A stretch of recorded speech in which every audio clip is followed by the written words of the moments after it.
जय जय दाता आनंद साईं, जय जय दाता आनंद साईं। ओम साईं भाग्य विधाताय नमः। काल तुझे घूर रहा तू हंस रहा है, जो माँ के लिए रोवे सो भव से तरा है। जो माया में पड़ा सो जन्म गवाया, जो हर के लिए तड़पा सो सब कुछ पाया, सो सब कुछ पाया। ओम साईं पाप विनाशकाय नमः।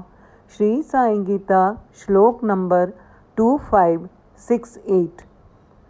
श्री साईं गीता के इस परम पावन श्लोक में श्री आनंद साईं जी आगाह कर रहे हैं कि हे प्राणी, काल तेरे निकट खड़ा है जो कि दिखता नहीं है और तू हंस रहा है। जो अपनी साईं माँ के लिए ही रोता है, जिसे कुछ और सूझता नहीं है, वो ही भवसागर से पार होता है।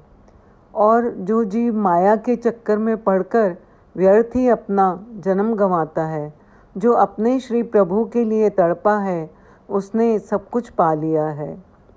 इनफैक्ट जिसने अपने प्रभु को ही पा लिया है, उसके लिए बाकी कुछ मायने नहीं रखता है। और माया के चक्कर में पड़कर संसारी वस्तुओं की प्राप्ति के लिए ही चेष्टा करते हैं, उनका बड़ा बुरा हश्र होता है। उस पर आज आपको एक बड़ा ही रोचक प्रसंग सुनाती हूँ। एक राजा था जिसने अपने राज्य में बड़ी क्रूरता से बहुत सी दौलत इकट्ठा करके आबादी से बाहर जंगल में एक सुनसान जगह पर तहखाना बनाकर सारे खजाने को खुफिया तौर पर छुपा दिया। खजाने की सिर्फ 2 चाबियां थी, एक उसके पास और उसके एक खास मंत्री के पास थी। एक दिन राजा किसी को बताए बिना अकेले अपने खजाने को देखने निकला। तहखाने का दरवाज़ा खोलकर अंदर दाखिल हो गया और अपने खजाने को देख देख कर खुश हो रहा था और खजाने की चमक से सुकून पा रहा था। उसी वक्त मंत्री भी उस इलाके से निकला और उसने देखा कि खजाने का दरवाज़ा खुला है। वह हैरान हो गया और ख्याल किया कि कहीं कल रात को जब मैं खजाना देखने आया तब शायद खजाने का दरवाज़ा खुला रह गया होगा। उसने जल्दी से खजाने का दरवाज़ा बाहर से बंद कर दिया और वहाँ से चला गया। उधर राजा खजाने को निहारने के बाद दरवाजे के पास आया तो ये क्या, दरवाज़ा तो बाहर से बंद हो गया था। उसने ज़ोर ज़ोर से दरवाज़ा पीटना शुरू कर दिया, पर उसकी आवाज़ सुनने के लिए उस सुनसान जंगल में कोई न था।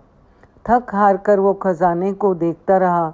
अब राजा भूख प्यास से आकुल हो रहा था, पागल सा हो रहा था। बोला, दुनिया के नायाब हीरो, मुझे एक गिलास पानी दे दो। फिर मोती सोने चांदी के पास गया और बोला, मुझे एक वक्त का खाना दे दो।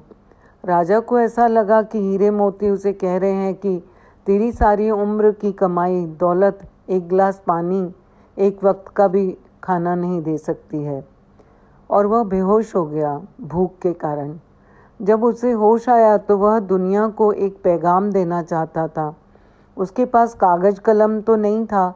उसने एक पत्थर से अपनी उंगली फोड़ी और बहते हुए खून से लिखा कि ये सारी दौलत एक घूंट पानी और एक निवाला नहीं दे सकी।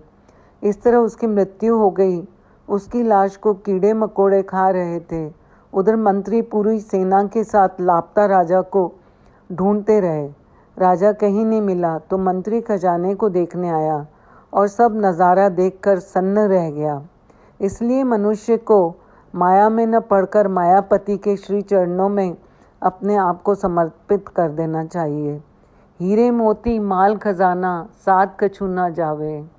ओम साईं राम, जय साईं राम।